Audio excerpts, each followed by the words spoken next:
Welcome to another episode of Mr. Therapist and the Counselor Podcast, where we discuss mental health and recovery topics. And our mission is to demystify the process of therapy, who therapists are. We have real, honest conversations with my friend, Jesse O. My friend, Mr. Therapist, Manny Romero. Yeah, talk to the mic. There you go. I'm back in it, dude. You're back in it, dude. We're back. We haven't recorded in years. Man, what have we been doing? We've been doing a tour of... What are we going to talk about this week, right? We're going to talk about so many things this week, right? Yeah. We're gonna have What are we going to talk about today, dog? We're going to answer viewer questions. That's right. We could possibly talk about the Tony Soprano documentary. Actually, Sopranos documentary called Wise Guys by David Chase. You got to deep dive into that.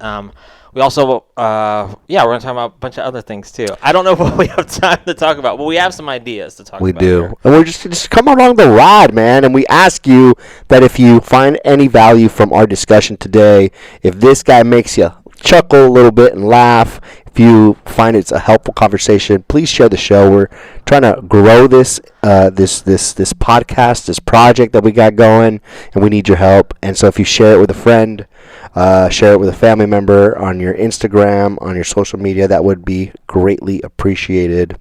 And we're also taking in questions. So email us at the email that you'll see at the end of the show, or in the notes, you'll find our email where you can send in your questions, and we'll answer them. Keep you anonymous if you want, or give you a shout out, which is even better. So, dude, it's October. It's actually October. Sober October, baby. That's right, and we're actually recording in October. Yeah. To the viewers that are listening, for a long time we would record we would stockpile a bunch of episodes, put them in the chamber, and then release them. So, because the relevance, we wanted to be like, hey, it's September, blah blah. But it's like really, it was like July. So we talked about like the Will Smith slap, and then like release it 3 years later. It was just bad, you know. Yeah, we were just kind of off on our timeline, but it's actually it's October. It's the beginning of October right now. October. Anyways, but so it's pretty cool to be like caught up. We could talk about what's happening right now. I'm stoked, dude. We haven't sat down and recorded in quite a while. I know. How you feeling being back in the chair? It's good. Yeah. Your energy level right now fucking sucks. Oh, it's still not good. Why are you so tired right now? Why are you so tired? What? Why are you so tired? Oh, dude, because I was just running around coaching a U6 soccer team. What the hell? What? You what? Under 6 years old. Under 6. Okay. Yeah, so, the terminology. Yeah. And usually what happens is we go and show up as coaches. We get the girls together, and there's this company that comes with certified coaches, and they'll run around with the kids, have them do things, while we're waiting there. But this time they were a little late, so I had to improvise. What'd you do? You just ran around? I was running around with them, doing red light, green light. We were playing Ghostbusters. Cool. It was like singing it? No, I had to take their balls. I was like the Ghostbuster, they were ghosts, and so they had to dribble their ball, and I had to kick it away from them. And that's called Ghostbuster game. It's just you're making things up and having them run around, you know. Yeah. But I felt really tired at the. And here you are in the studio now. I said studio in the office here to record. So. But I'm gonna increase my energy levels. You're gonna pump it up, bro. I'm a slow climb, man. I'm gonna slow to warm up here. So I guess it's fair to say, how are you checking in right now? Yeah. We mentioned already a little bit tired. A little tired. Yeah. Anything else going on? Yeah, dude. I'm having a baby soon. Can you believe that? I can believe it because you love having children. So. Have I mentioned that in the podcast? You're gonna keep going and going and dude, going. We're just gonna keep doing it, dude. We're just gonna keep it having kids. Yeah. Conceiving. Lovely for all the viewers to know that we're gonna keep doing it. So, how are you checking in, bro? No, I'm not done with you, bro. I'm not done I'm with on the hot seat. Yeah, let's do it. How was the week for you? Week was good. I feel like things are busy. We had practice is always I think up and down, seasons and whatnot. And so this week was a little bit busy. We are getting ready for Halloween. Yeah. We're decorating the house. Nice. We're getting ready for baby to come, and wife is in full nest mode. Have you heard of nesting? Yeah. Yeah. It's kind of they start kind of buckling down a little bit, right? Yeah.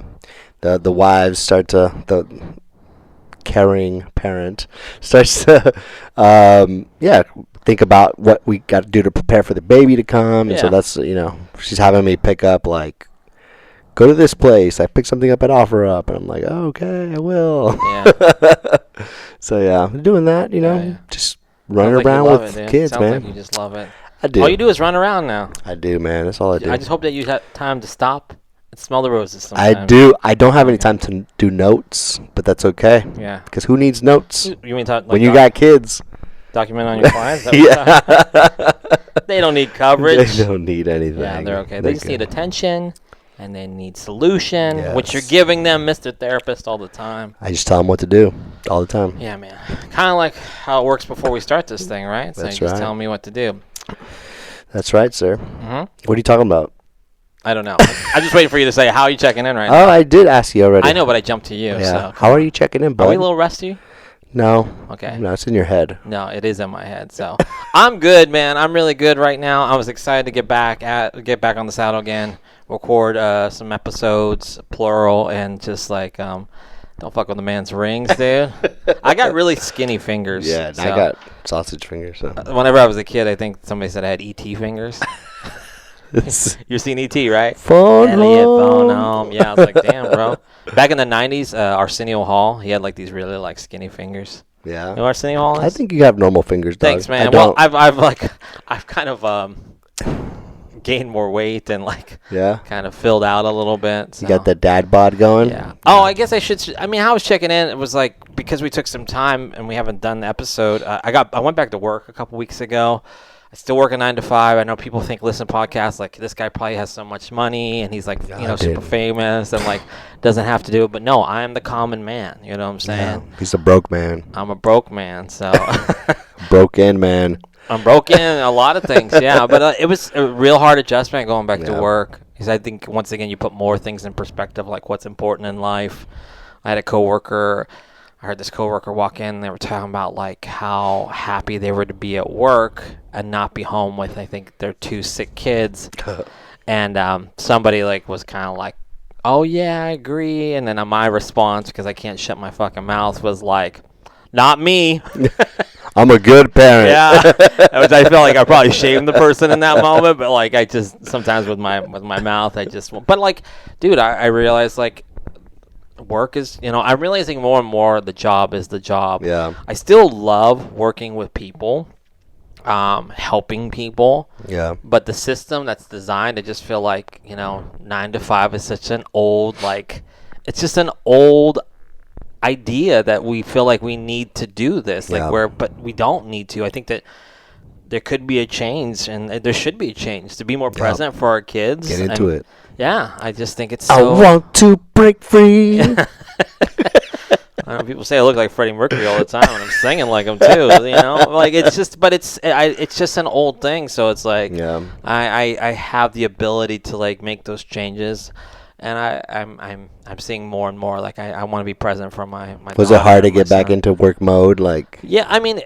I was able. I remember. Well, first day it was like right out the gates. They're like, "You're in." I'm like, "Oh." Did you like straight like? Yeah, I was like 6 groups that day. Somebody's like, "Hey," I was like, my wife was like, "Hey, they'll probably give you like a day." Yeah. And I rolled in there like, "You're in the sessions for 3 hours with the clients," and I was like, "All right," but I hit the ground running, dude. Yeah. And I was like, "Damn, dude!" I was like, I still got it. I'm good at this. I'm good at this, So, but it's just Yeah, it's just the system's broken, dude. Check that out. Is that a surprise? The system's broken. It is, bro. So, but that was pretty hard to do, and I really miss. I miss my kids, and but I can figure out the means to make this a reality, being more closer to home. But in the meantime, it's what I've got to do, as a lot of people do, right? They just gotta work their job and man up. I'm kidding, but like because the episode we talked about with the Dana White thing, but like.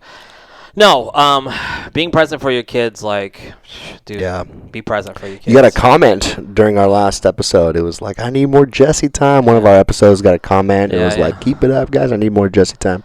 Here it is. Look at that. I want to give you all more Jesse time. This is it right here. So fund his life so he can give you more Jesse time. I want to give more Jesse time to my kids, my family, wife, like my friends, this podcast, all that stuff. So. But I think right now holidays are coming up. I do like the holidays. Yeah. I don't get like real negative about the holidays. It's cool to see like my daughter responding to like different Halloween decorations, and she's so funny. She's like, yeah, she'll be like skeleton or zombie, and she'll like go up and give it a kiss and stuff like that. So I'm just like, Do you guys show any Halloween movies? No, I haven't done that yet. Dude, you took your kid to Beetlejuice. I took my kid to watch that sexual Beetlejuice. I do not recommend that. Yeah. Yeah. It's so weird. Yeah. I was kind of surprised. I'm not surprised. I think it's okay. How old is she right now? She's 5. She's 5. Yeah, I mean, it's not. Beetlejuice, I feel like it's more kind of for adults anyways. Yeah. For teenagers, maybe even like. I mean, they have it on Disney Channel. They have Deadpool on Disney Channel, dude. They all kinds of rough shit on Disney Plus these days. I don't understand it, but yeah, she loves Beetlejuice apparently, and so because we watch as a family. Yeah. Mila, my 2-year-old is like, all right, I'll watch it too. So yeah, we got to fund our therapy for our kids in the future. So get ready. Yeah. So. But you're doing good, man. Back at work. Things are good. Back in it. Yeah. Figuring That's out what it is. What's the toughest thing for maybe there's young dads out there. What's the toughest thing about like balancing 2 kids, going back to work, like in a relationship, in your interpersonal like self? Everything. Like, everything. I think there's just I don't have any time. There's this. I've had to like adjust. Even could be little things, just like where I put like my bathroom supplies in the house, because it's like there's like ticking time bombs everywhere. It's just like one kid's trying to sleep and then the other one's trying to sleep, and you're trying to be quiet and don't want to disturb the peace. It's getting showers, and even sometimes I'm like, I gotta like get this in really quick. I didn't want to say anything, bud, but yeah. You're a little stinky. Stankonia over here. Yeah. But yeah, so like ashy. I think everything, like just even like having time for like most definitely having time for self. That's really, really hard. So it's gonna pass. Yeah. I know that this is kind of just the thick of it. But I told myself, I was like, things will change in 4 years. Yeah. And that sounds like, I don't want that to sound like sad or depressing, but I've accepted like the terms of this contract when it comes to being a father, and this is kind of it's different. Yeah, I can't be traded to another team for a while. Yeah. Or go explore free agency. It's just different because you don't have the freedom, but there's a wonderful payoff, but the adjustment of that is really hard. Yeah. Yeah. Before we transition into the topic, can you explain what you're wearing? Like Dookie? You don't get it? No. Green Day. The Green Day's first album. I went and saw them at SoFi. Okay. I mean, I did actually have some time to go see. Listen. Oh, look at that, Mr. I don't sound good. I don't have time to do anything. Poor me, So, I want to say mental health wise, I think this might be important for dads too. I'm an older dad, 47. Yeah. There are some. Own it. Huh? Own it. Yeah, no, but I think there's still like, as you get older too, like you're seeing changes, and you look in the mirror, it could be just changes facially, like with wrinkles or gray hair, or even like we were a little bit talking about like, change in body sometimes, but that could just because we're so busy in our schedules. And sometimes that stuff can be hard to like consume, and not a lot of, I don't think sometimes men don't want to talk about that, but I think even viewing myself sometimes, like how I look, it can be challenged at times. I can get down on myself, like I'm starting to realize like I'm more my age now, for sure. We had I don't know who it was. Somebody recently said like, you look older. I was just Someone told you that? Yeah, and I was like, oh. When you came back from work? Or? Yeah, somebody said that. I mean, I did, I cut my Damn, hair. dude. I did the old like, I cut all my hair off and everything because I was like, I can't. You look older. Get into work. Yeah. Go work. And I was just like, it's like one of those things where I took it for what it was. Yeah. It wasn't, the person wasn't trying to put me down, but I was like, yeah, there's some miles putting on this old body I'm on here, and I'm toddler style. You're running all over the place. So, but you can really get down on yourself on like how you see yourself. I know sometimes when people go into treatment, right, like they get so like they're already down on themselves, and then they're like maybe they gain a lot of weight because like people will like add on pounds when they first enter treatment, and sometimes treatment programs will have all these snacks, and you're eating because then you're kind of shifting one addiction for another, maybe obsession more than anything. Yeah, right. It's like because it makes you feel good. It makes you feel better. Yeah. So it's just like I don't know. That's something to talk about with people Yeah. if you ever feel like kind of down. But it's a natural progression. Yeah. And but not everybody's really comfortable with it, I think. Exactly. So. Yeah. Yeah. Do you want to talk about the podcast we were on too? Oh yeah, we were on a podcast. This is kind of cool because we always have guests on the show, but we are rarely guests of the show. What's the deal with that? Either one or the other, no right? one likes us, dude. But we're very we're very loyal to each other. Yeah. Right? Yeah. Yeah. You can't get well, I mean, we're like the Beatles, bro. Oh yeah, you're right. You're not going like Justin Timberlake. I'm like not all in sync over here. Like we're package deal. It's package deal. Two of us, or you get none of us. That's right. Yeah. But it was fun though. It was went to go meet our old friend Isaac. We had him on the show talking about his platform, Using My Story, which he's really done a good job of growing. Yeah. And he had that YouTube plaque. He had a YouTube plaque. Holy crap, that was kind of cool, huh? How many was it? Like 100,000 subscribers. Yeah. Yeah. So he's doing pretty well. And he invited us on the show, and it was a fun conversation about mental health. If you get a chance, go check it out. We'll probably link it to this show for you to go look at it. But it was good. I was so nervous to touch that plaque, and I couldn't touch it. No? Yeah. Yeah. Yeah, it looked really nice. It was pretty cool. It was a pretty cool achievement. Yeah. So and then you get better ones. They get better and better the more subscribers you get. You get better plaques. Yeah. More. I kind of didn't you visualize this will be us one day. Yeah. I mean, I was kind of like, oh, wow, that's cool. And then, that was I don't know if that's like a goal, but I think gaining more momentum and more viewers and people getting out there. So, but hey, you could listen to us when you're driving. You could listen to us when you're cooking. You can listen to us when you're in the bathtub. People do this, totally. Find time for Mr. Therapist and the Counselor. I think we deliver a good, solid message, and we're fun as can be, as fun as can be. We're fun as can be. So explicit sometimes. You are explicit. Yeah, you're right. I don't want to cuss anymore, dude. Is that something are you really working on that? You cuss around the kids a lot? Don't. Average. Average? Maybe I forget sometimes. I do cuss a lot. I'll tell you this. I remember. Fucking get to your room, mother. No, I remember as a teenager, I wasn't cussing a lot, and I remember I'm like, man, I want to cuss more. I want to break all the rules, you know. Adult. And so I made myself cuss more. Yeah. And then I had the sailor mouth, and then now that I've gone the other way, I'm like, I don't want to cuss anymore. Like sailor mouth. Yeah, sailor curse like a sailor. Curse like a sailor. No, it's good. And I'm like, you know what? I don't want to do that anymore. Yeah. So I'm trying to clean it up. Trying to be professional. I'm so proud of you, bro. A therapist, professional that wears a Padres jersey. Yeah. At least you kept you buttoned back up. Yeah. You were airing it out quite a bit. I was. Did you notice how much leg we were showing in the last couple episodes? I know. You might want to go. I don't know. Maybe don't go on the YouTube and watch our legs. But we delivered a lot of leg product the last couple episodes. Yeah. Well, viewership went up. So.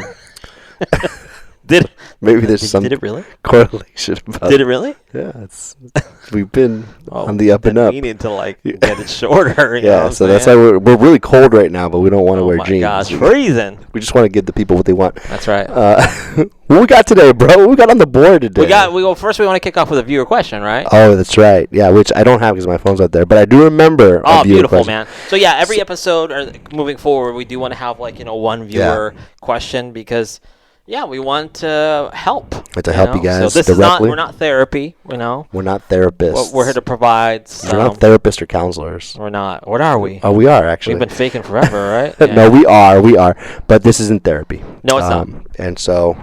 if you think it is, then you're probably not going because this is not what it looks like. That's true. Two people with the microphones in the room. Very true. But viewer question this week. We're going to try to do one every week, as I mentioned. So what is the viewer question this week? What do we got? This week, we got a viewer question. It is mental health the same as spiritual health?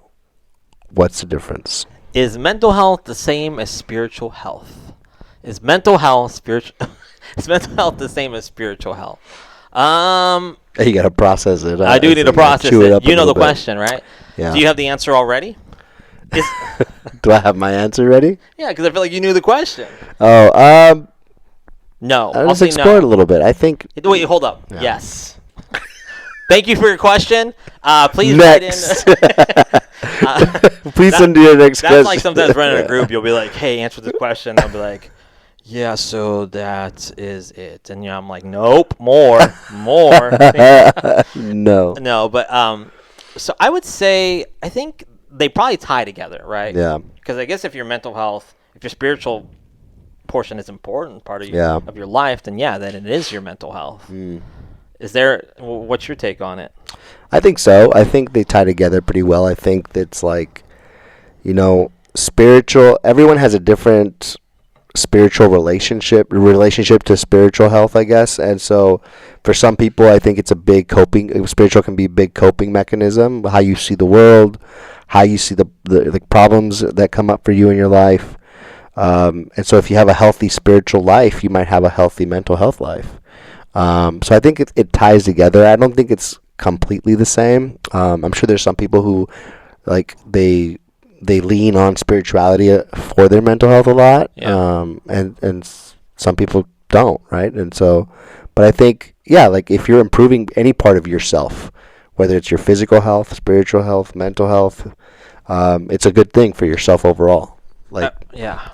I was thinking right now, just like about like if you're working the steps, if you're into that, like if you're in recovery, but looking at the spiritual component, yeah, a lot of people, if they have spiritual beliefs or they're not, a lot of it can be really impacted negatively if you're drinking, if you're using, if you're doing things that are against your morals and your ethics and your values. So if you're lying and you're cheating, like yeah, I think that I mean, I can remember like how dishonest I was, and for a long time I could be dishonest and I could turn off. I didn't care, but I was also like loaded out of my mind, so I didn't really like have a lot of feeling. But nowadays, like if I have to like tell the truth, and I mean, or everybody should tell the truth, but like if I feel like I might have to lie about something, I'm really conflicted more than ever because like for me, spiritual or just maybe more moral beliefs, like it's just like I don't want to lie to people. I don't want to be dishonest. Like my values are to be honest to people, be a man of my word, and I value my word these days. So yeah, I think that you see a lot of people that are like, it's been impacted, like what I believed in, I've completely went against by subscribing to this new lifestyle. So I think it does contribute negatively if your spiritual health, it can impact your mental health. And once again, it's like how serious is that in your life? Like you've talked about, you've gotten more involved with your spiritual process. Sure, yeah. So I would imagine that really does like. I mean, that's helped a lot in terms of just self-belief, hope, getting myself closer to my family, which I think is it's a part of my mental health process. Yeah. Do you think that people have to believe in something, a higher power, to be sort of in an okay mental health place? I believe yes. Yeah. Yeah, I do. I think that it gives to be content, be okay with things. I think that needs to be like acceptance of just like stuff that's out of our control and like handing it over, and it doesn't have to be like by God's hands, but in the sense of just like I think it does contribute to people finding more peace in their life. Yeah. I think I see when people can be more spiritual, whatever that looks like. It's something I've mentioned on the show before. I like really admire that because there's a sense of just like freedom that they have that a lot of people don't have. So you're agnostic, right? You identify as how do you,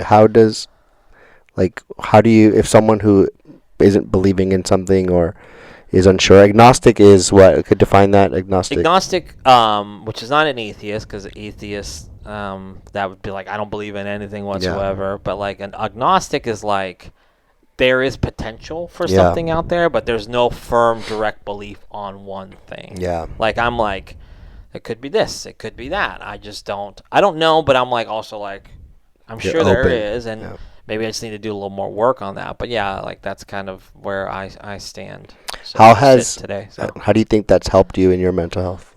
It's probably hurt a lot initially. Okay. Yeah, for a long time. It hurt for a very long time because I was so like confined to like what I thought spirituality was supposed to be. Because I probably, like a lot of people still out there, when I hear spirituality, I would think religion, and to me that's like another conformed, it was a conformed structure that like I had some really poor experiences in, or just met people. Yeah, and those experiences could be people that presented themselves. They're supposed to be representing something that's supposed to be really good, but they were the opposite of that. Yeah. So, but okay, so how it's contributed present day more is this just like back to what I was saying. I felt a lot more freer, a lot more like less judgmental, like more accepting. Like I think a lot of things that just, I mean, all this stuff. If you remove judgment, if you can find acceptance and surrender more to things, like, don't you believe like that's a freer way to live? Yeah. So, and even if it's not specifically like I know what I'm believing, but I believe that there is something out there. There is a freedom to that, to letting go of something and just be like, you know what, it is what it is. It's going to be taken care of in some way, or maybe it's happening for a reason, right? And it's like just trusting in the process of like there's some spiritual connection to something that I'm going through, or I think it contributes to like something I really talk to clients about is like when you walk in the door, like, can you practice really being open-minded? And people love to say that they're open-minded, but then if you give them some kind of suggestion on, let's say like it could be spiritual, religion, politics, like people can be very confined and tied into what their beliefs are. People don't want to waver, and for whatever reasons, I'm not trying to explore that right now, I don't think. But I think that what I was gonna say is that I want to make sure we're still recording. Yeah, we're good. Yeah. You know me, paranoia. Everybody's trying to get trust me. in the process. Yeah. So, what was I saying? It was a fucking nugget, wasn't it? What was I saying? Open-minded. It was a nugget, bro. Yeah, it was. A gold nugget. Open-minded. I tell people, you walk in the rooms, if you can like really practice being open-minded, like really take it on, like, dude, it's fucking, the future's wide open, man. So there you go. Tom Petty. I love that. Thanks, man. So cool. Did we answer that? We answered it. I hope we answered it. Let us know if we answered it, man. If you want to go deeper into it, let us know. Yeah. Good stuff. Yeah. Thank you for sending questions. Yeah. Keep sending them. We're gonna send them in. Answer them every show. Yeah. You want more Tom Petty quotes? Send them in. He was a good. Okay. So next thing that I want to talk about, it's been like, you did not watch the documentary, Wise Guys, David Chase. Yeah. Where is it on? So people can. It's on Max HBO. HBO, I have talked about The Sopranos quite a bit. I think we talked about doing like, if we're gonna do like a the psychology of like different shows. I think Sopranos is probably on the top of the list. We did like a psychology of Batman and the Joker, which just came out. The Bear. This weekend or this past weekend. Oh, right? it did. Yeah. It's not getting. It's getting a lot of negative reviews. Yeah. But I'm also curious. I'm kind of curious. I mean, that's what we expected, right? We thought it wasn't going to be as good. It's a musical. It got like 38% on Rotten Tomatoes or something. But you heard it's a musical, right? Oh, that sucks. That's not good. Do musicals do well? I think people. Do you like any musicals? I don't like when a show turns into a musical. Like, I don't like what if Breaking Bad had a musical in it? Wouldn't that like just have killed the show? Yeah. Yeah, like that's what I'm saying. Like, what if this turns into a musical right now? I think it already has a couple times. We've broken in the song a few times. Baby, baby, baby, baby, baby, baby, baby, baby, baby. What's that? Casey and JoJo. Oh, I was thinking. Sorry, I really don't know that many Casey and JoJo songs. You can't even tell them apart sometimes. No, So anyway. So the Joker. I don't know. I'm kind of curious on the mental health component. Yeah. We're not gonna talk about Joker though. But we've done that. We've done two big characters, fictional characters, Batman and Joker. And we've talked about like, hey, what if we did a psychology of the Bear or Breaking Bad? That's right. But Sopranos is like. So all of that to say. All that to say is that The Sopranos. I've talked about this for a very long time. Yeah. And then the documentary came out. I was very fascinated on just like the breakdown of the show. Plus, I'm just like a huge fan. So many good actors in that show too. It's a great show. It's really it's many great people have passed through that show. I saw Ray Liotta was on. Like, was it Ray Liotta? No, actually, I'm tripping. Ray Liotta was not on it. You really identify as Christopher, right? I do. Yeah, Chrissy. Christopher Moltisanti, right? Yeah. It's once again, I always like the characters that are a fucking mess. I've never sat on my dog after a drug, like being using opiates or anything like that, but killed my puppy or anything. Yeah. But like, I want to share something, but I don't want to take you from. No, go for it. Yeah. Do you remember the part when they're in the car, the scene when they're in the car, and Christopher is like suicidal, and James Gandolfini, Tony Soprano. Tony Soprano. Yeah. He's like taking antidepressant meds, and they're talking about mental health. They're talking about like suicidal ideation, and like the way they're talking about it's so crazy because he's like, you're not thinking about, and Christopher's like, no, I would never do that. But like but he is, yeah, those mental conversations. Yeah. And then I think doesn't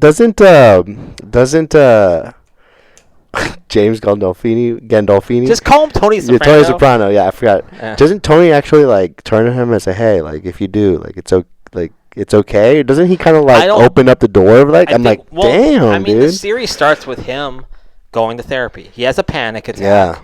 Yeah.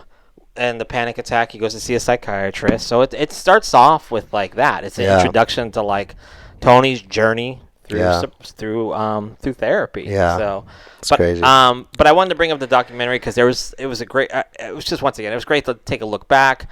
It reminded me of the nostalgia comment that I make. The remember when is the worst form of like starting a conversation. Yeah. That's, once again, we look back too much on things, and like instead of like focusing on present day. That's a reference to like episode 1 or something. Tony mentions, Tony says that. I don't know if it's on episode 1, but no, me and you, like you mentioned that on our episode 1. Yeah, well, like we're always looking back instead of looking right now. But I mean, that's kind of like what we do. Yeah. I think it's just if we feel more comfortable about looking back on like things that were better, possibly. Yeah. Not to say, and then once again, things could be really good right now.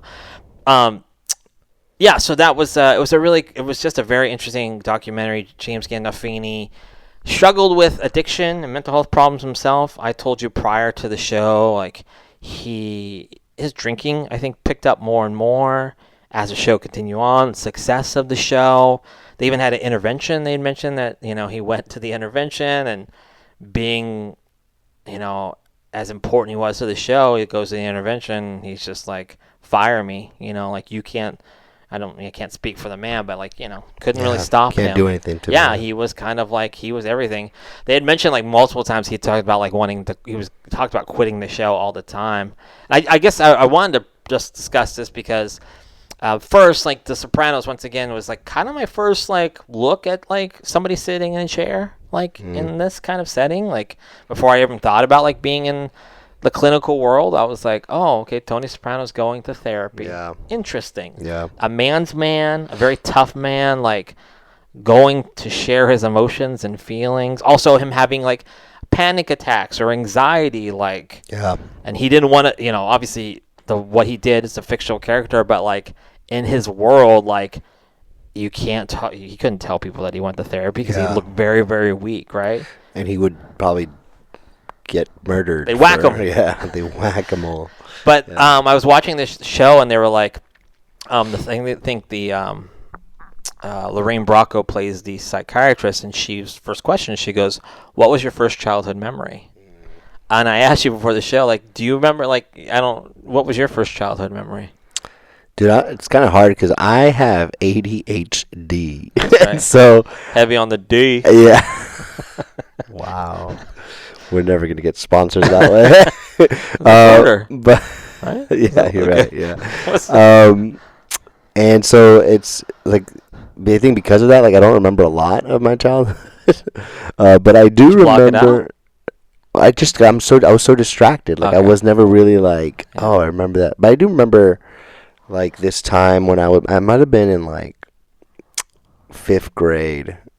Wow. And, Okay. Or younger. And my earliest childhood memory, I would say, is me and my dad having like a day together where he just stayed home from work, and I might have stayed home from school, and we just did like a bunch of cool stuff. Like we went to the pool, we went to the beach, we got like burritos from like one of my favorite like burrito spots. Yeah. And it was just like the best day ever. It was a great memory. Yeah. That's what I think about when you say. I'm sure there's maybe an earlier day than that, but it's not coming to mind right now. Why? I don't know if you've ever asked that in a session before, but why do you think that's important to bring up? Is it important to bring up? Whenever I do ask about childhood memories, it is important just to understand the dynamics of a family and how you like perceive things growing up as a child, right? Like how you like your worldview as a child, Mm-hmm. So that's why it's important. You kind of ask like, I there's a good question that like sometimes I'll ask of like, what are like five, five adjectives you can use to describe your mom or your dad, your relationship with your mom or your dad, growing up. How did your parents discipline you, or Yeah. how would they describe you as a child? Just so like these things are important, just to like help understand what's relevant to you, to see if there's any trauma, to see if there's anything important or significant in your as a child. Yeah, I think those things are really important. Because as I sat here and like kind of as I asked you the question, I reflected on my own childhood memories. Like my initial ones. Yeah. There's a lot. I don't do a good job of tossing questions back, but I was ready, Doc. I was gonna ask you like, what's your first childhood memory? Yeah, I mean, I don't know if it's the first. One of the very first ones I remember though is I think it was I remember my sister being born, and I was 3.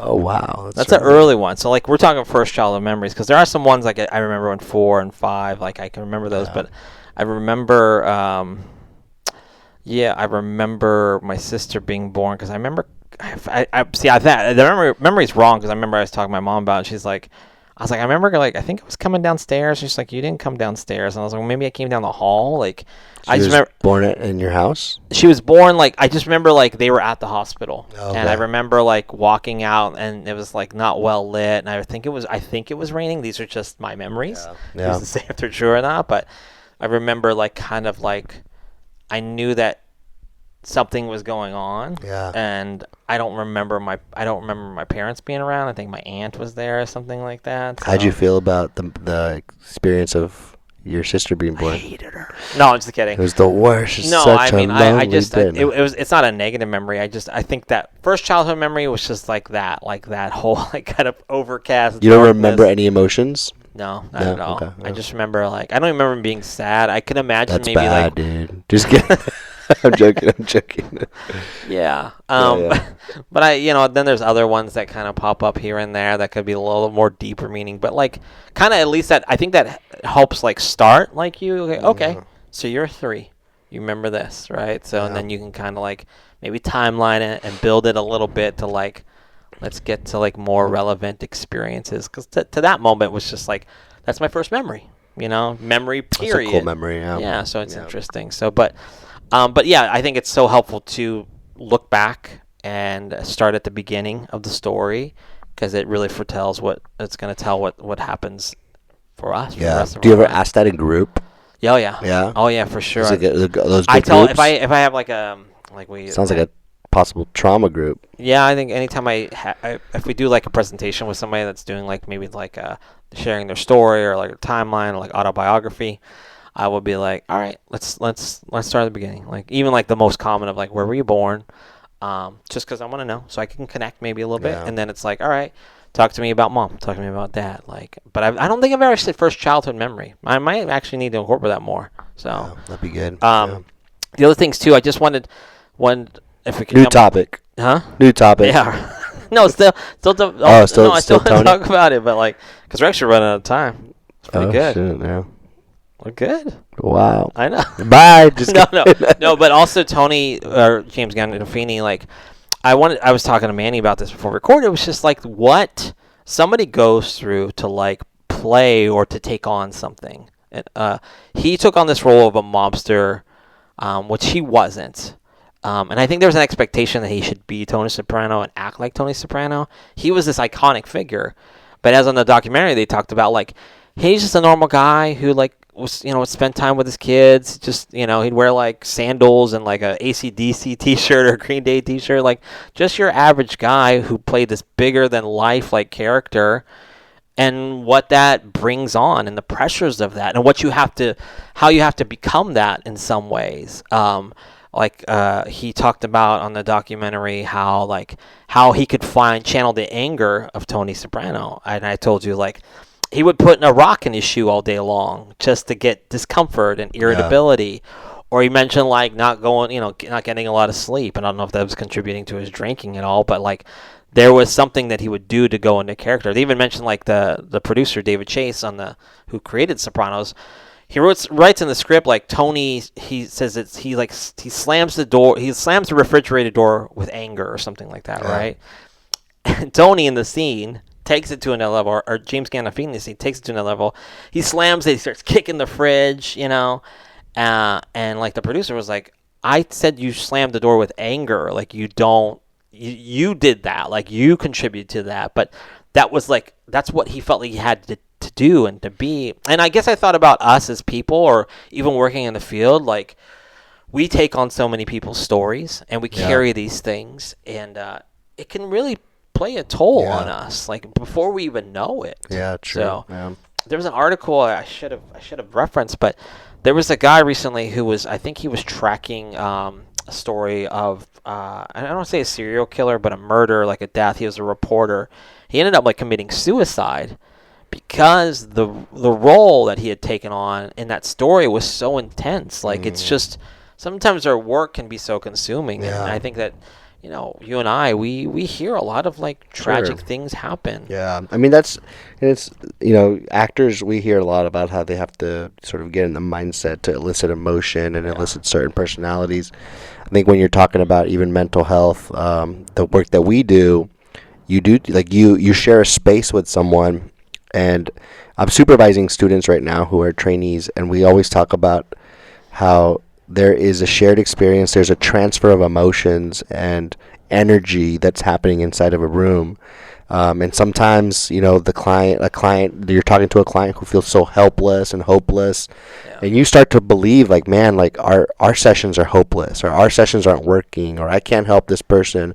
And it's like, well, no. That experience, you're experiencing the energy that the client is coming in with and kind of like bringing it on to you a little bit. And so it's important to recognize that, and one, so that you can call it out and not allow that to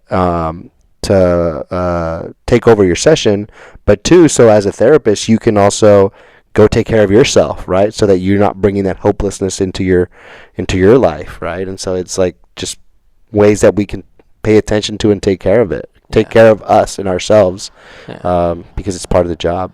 Do you ever feel like you have to turn on before you do a session? Or turn off, for sure, maybe, or something like. Yeah, I mean, I have different energy. I'm different like levels of energy. Like there's times where I can just show up and go and I feel on point. And there's times where I'm like, I gotta meditate and I just gotta like have some peace before a session. And then there's times where I'm like, I'm gonna write out like what we've been talking about over the last few sessions, so that I can really come in like ready to go. So that this week it's been more of that, like really writing down some notes of like, this is what we've been talking about, this has been important, and like going in with that, and then I have that to start off with. But yeah, it just every day is a little different. Yeah. Do you have to get ready?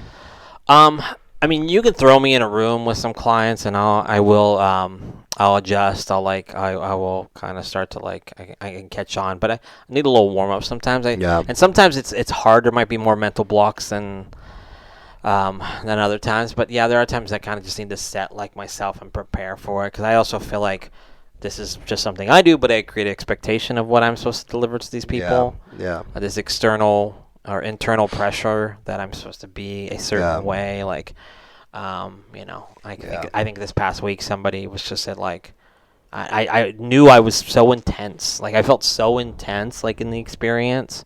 I felt it. Like I was like, I'm creating this right now. I'm kind of painting this in the room. I'm making this happen for this experience, but I want it to be this tone. I don't want it to be anything else. So, and then I heard like some people were like, man, it was very like, I don't know if I heard some like feedback of just like how intense the experience could be or how I came off with my questions. But I think I said something to somebody. It's like, it's all I know. Yeah. It's like, this is how I feel I can contribute the most of my style clinically. So, but it can be a lot, but I think that my mental is a lot more healthier these days. So like, even though in the moment it's like, but like, but like I can go away from it and be like, okay, it's over. We can control that. So just on the lines of like this, Tony Soprano inducing emotion and really tapping into anger, and then energy in the room. I think it's just important to know that, emotions are something we are able to control. Yeah. And even though Some of us might feel like, our emotions get the best of us, or it's hard to control them. Really, it's just a skill, and it's a practice of like how to tap into the tools that you can use to bring down, whether it's anger, frustration, sadness, or bring it up when it needs to be brought up. And that is like, we can manipulate it that way. And so therapy is a good place to learn how to tap into your tool sets so that you can use those things to your advantage. So I just thought that's important. Some people don't know that they have that ability or that skill that needs to be developed. Yeah, but does that wrap us up for today? Yeah, for sure, man. Thank you so much for following along. If you've listened this far, and please share the show. Help us grow the show. Help us get the YouTube plaque that we're looking for. I want to touch sharing the show. I want to touch the plaque. He wants to touch it touch so my bad. own plaque. So thank you very much. Submit your questions for the next show. Jesse O, send them off, baby. Always checking on your friends. Till next time.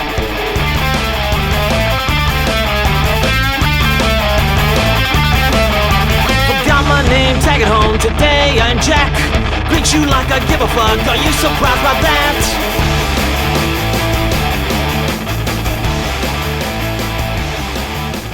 Things that make us miserable, they help us pay the rent.